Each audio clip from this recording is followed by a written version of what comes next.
CP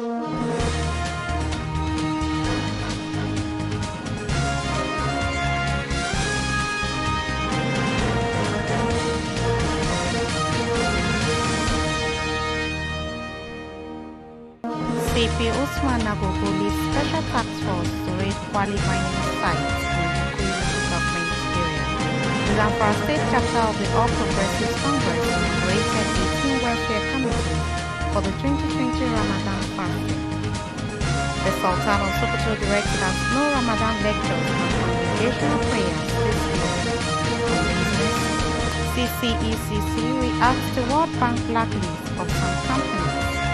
On the international scene, President Trump to suspend immigration due to coronavirus.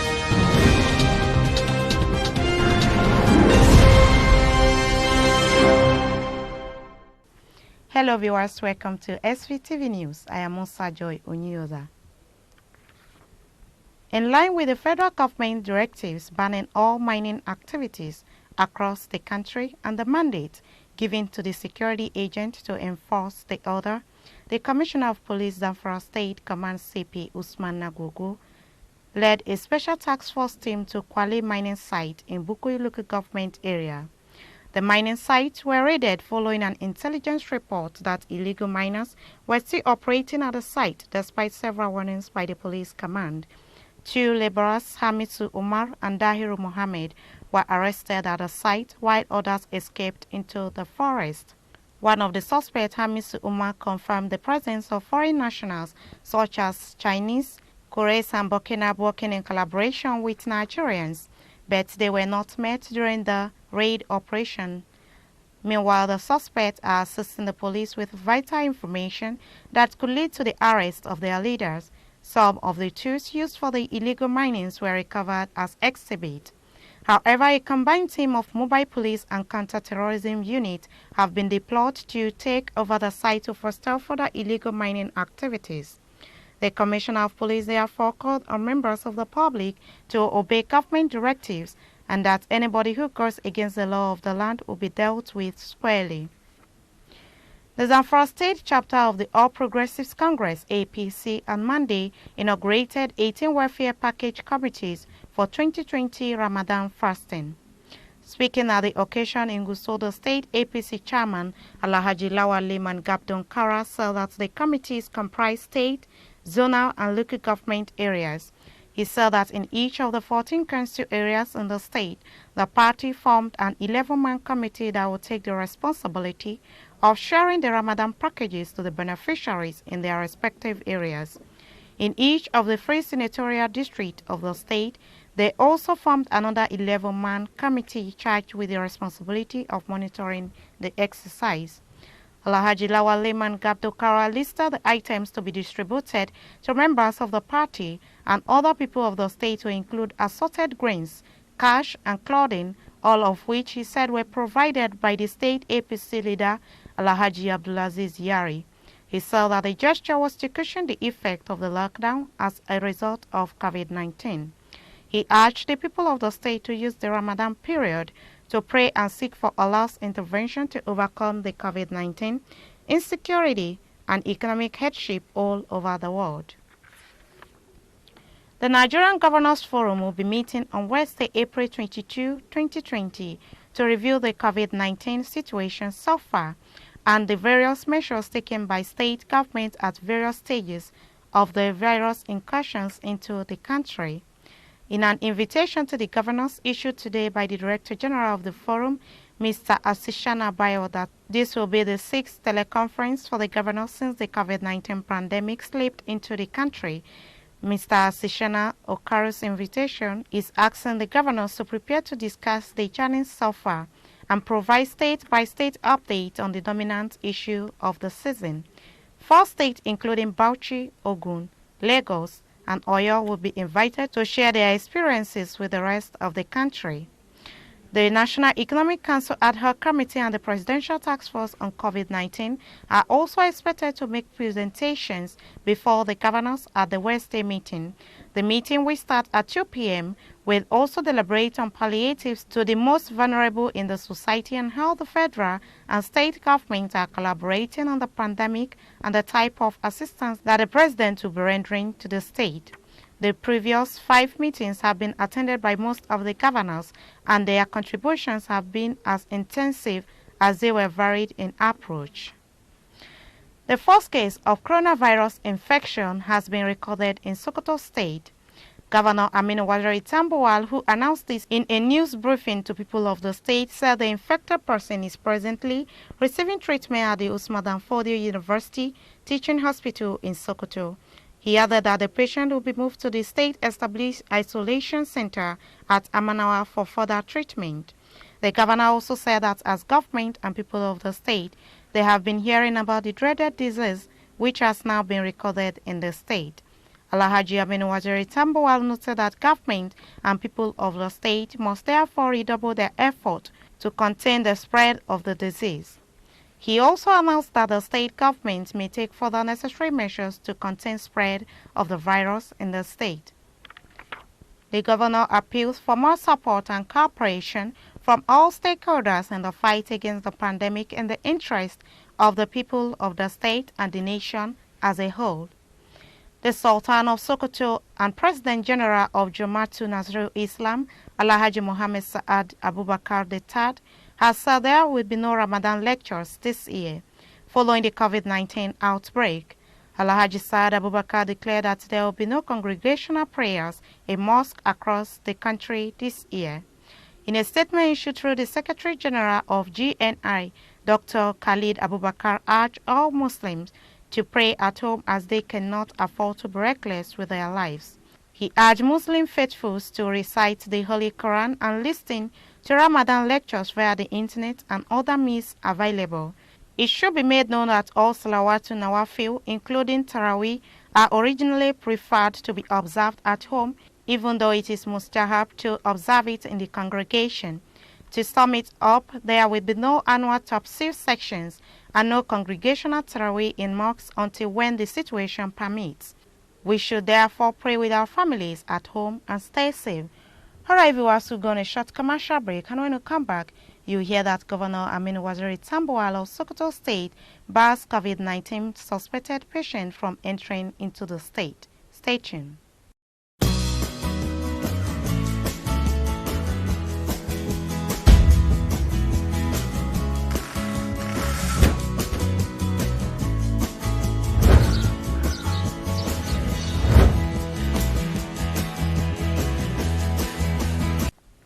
Welcome back.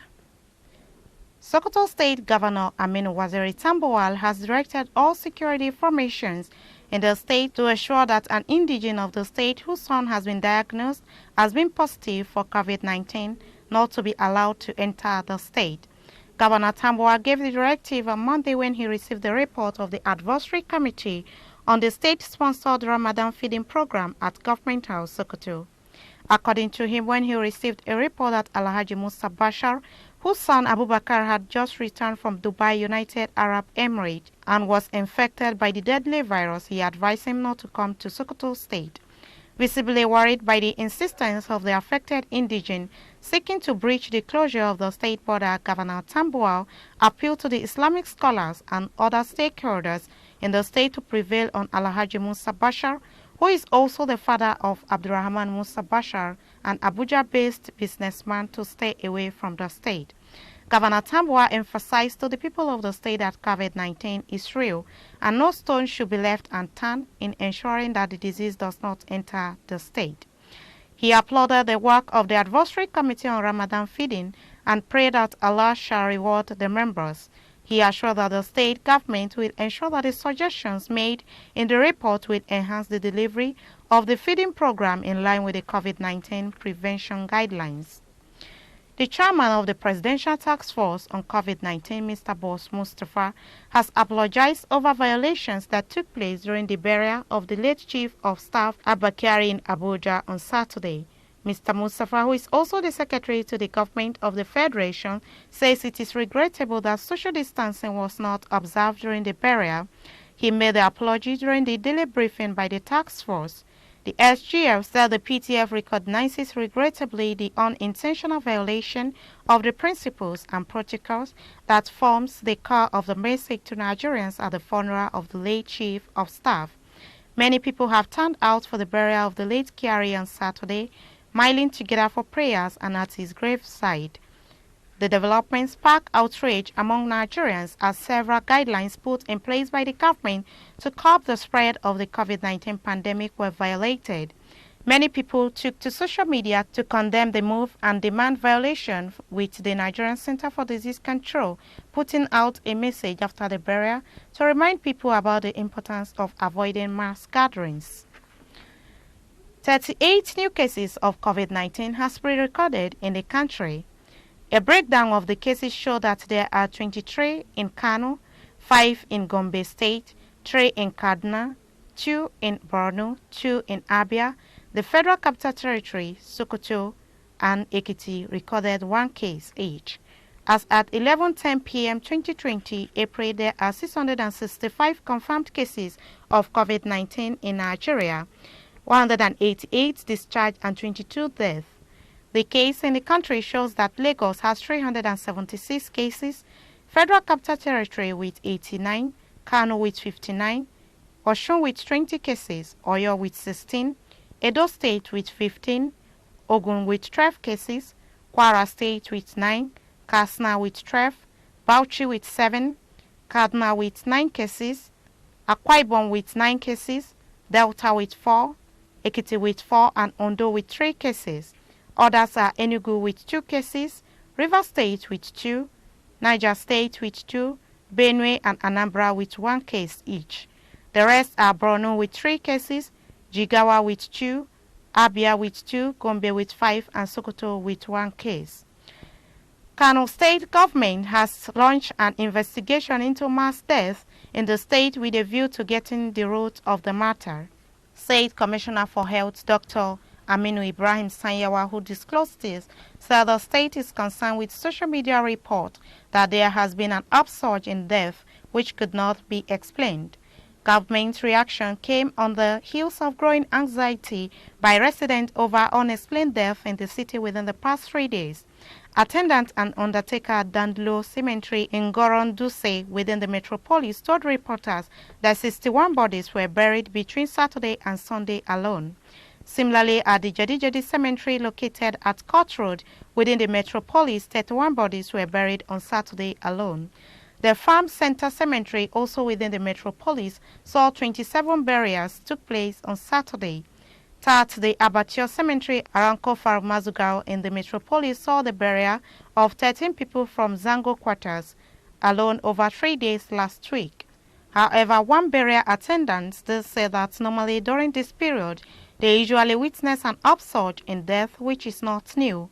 Alhaji Awalu, the Risk Management Officer, Ministry of Health, on his part appealed to residents to kindly disregard the rumors of mass death recently in Kano metropolis.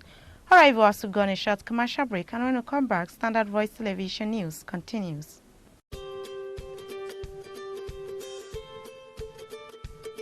What is the novel coronavirus? When viewed under a microscope, coronaviruses can be seen to have a fringe, giving the appearance of a crown or a solar corona. The 2019 novel coronavirus can cause pneumonia in those who are infected, beginning with an elevated body temperature, fatigue, and dry coughing. This may lead to difficulty breathing and in some cases death. Currently, there is no effective cure for this. Compared to more familiar flu viruses, the novel coronavirus has a notably long period of incubation. It can take up to 2 weeks before a patient shows signs of infection. The coronavirus is typically spread through droplets of saliva in the air from sneezing and coughing, especially when an infected individual is in close proximity to others. In light of this, it's important to keep others at a distance and avoid crowded places to prevent infection.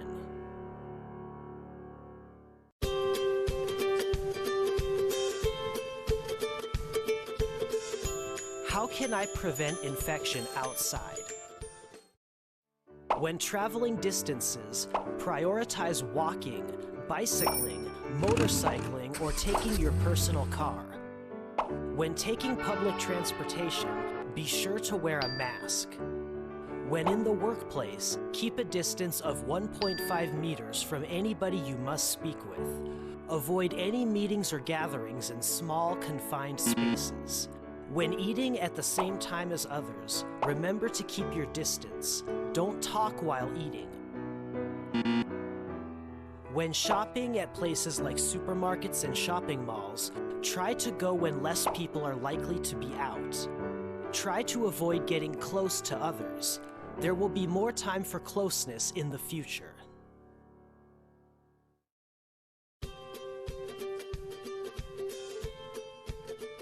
What should I do if I'm showing signs of infection?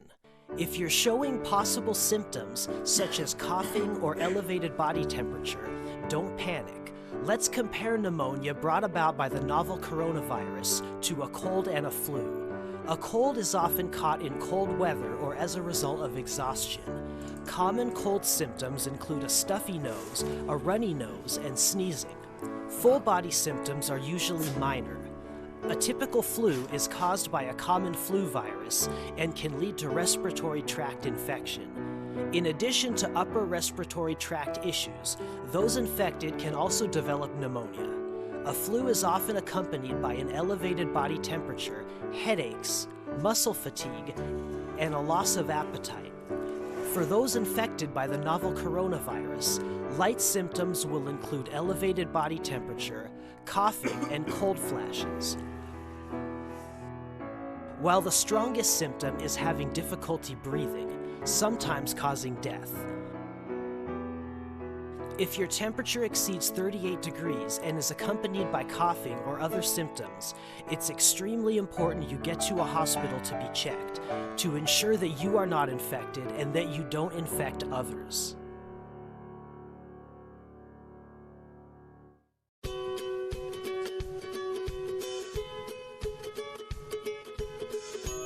How can I prevent infection at home? First, you should limit how often you go outside and stay away from any crowded places. If you must go out, you should wear a face mask to help you prevent breathing in any particles containing the virus. Upon returning home, the first thing you should do is wash your hands. Wash with soap and water for at least 20 seconds. Also, keep your home clean. Open windows and disinfect surfaces at a fixed time. Your immune system is vital. Be sure to get enough sleep, eat healthy, and exercise. These things will boost your immune system and help you if you should need to fight off the virus.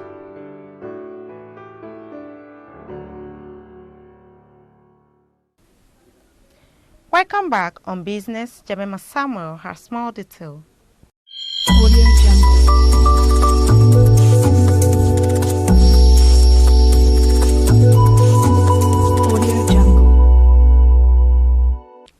Welcome to Business Desk.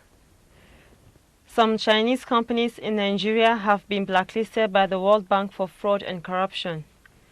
The companies include China Railway Construction International Nigeria Limited, China Railway 18 Bure Nigerian Engineering Company Limited, CCECC Nigerian Lekki FTA Company Limited, CCECC Nigerian Railway Company Limited, CRCC Petroleum and Gas Company Limited, and CCECC Nigerian Company Limited. All these companies are very active in Nigeria with ongoing or completed contracts for the construction of railways, highways, housing estates, airports, terminal, municipal engineering, water resource and hydropower engineering projects for federal and state governments. The World Bank announcement on its website accused companies and several others around the world of violating the bank's fraud and corruption policy.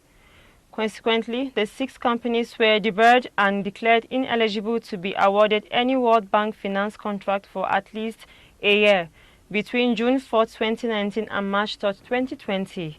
It was not clear what specific infractions the companies committed, as there were no available details. No official of the World Bank in Nigeria country office responded to calls on Sunday to seek for clarification. The policy spelled out in the procurement guidelines and the consultant guidelines for the project execution before July 1, 2016, or through the World Bank procurement regulation for investment project financing borrowers for projects after July 1, 2016. And that's all we have on Business Desk today. I'm Jemima Samuel. Thanks for watching. And on the international scene,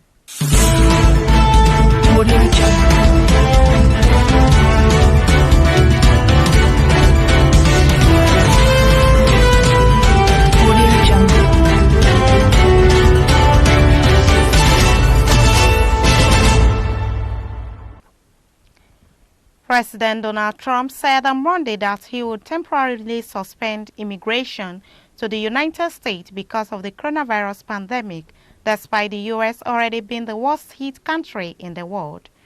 President Trump referred to the invisible enemy, a phrase he has used to describe the virus that killed more than 42,000 people in the U.S., which has more than 766,660 infections. In light of the attack from the invisible enemy as well as the need to protect the jobs of American citizens, he would be signing an executive order to temporarily suspend immigration into the United States. The State Department issued around 462,000 immigrant visas in the 2019 fiscal year, while U.S. citizens and immigration services granted permanent residence to nearly 777,000 individuals. Trump said the move would also protect American jobs, although the state-imposed lockdown to slow the virus had already left 22 million in the U.S. out of work. His tweet gave no further details about what the measure would entail, how it will be implemented, and how long it will be in place. That has been the news from Standard Voice Television. To end the news, a quick look at the major headlines. CP Usman Nabobo leads special task force to raid Kwali mining site in Bukuyu local government area. The Zamfara State chapter of the All Progressives Congress inaugurated 18 welfare committees for the 2020 Ramadan fasting. The Sultan of Sokoto directs that no Ramadan lectures and congregational prayers this year. On business, CCECC react to World Bank blacklist of some companies.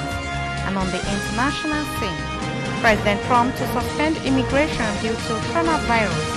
That's the news on behalf of the production crew and head of News and Current Affairs Department, Alhaji Ibrahim Garubatino. I still remain most Stay tuned.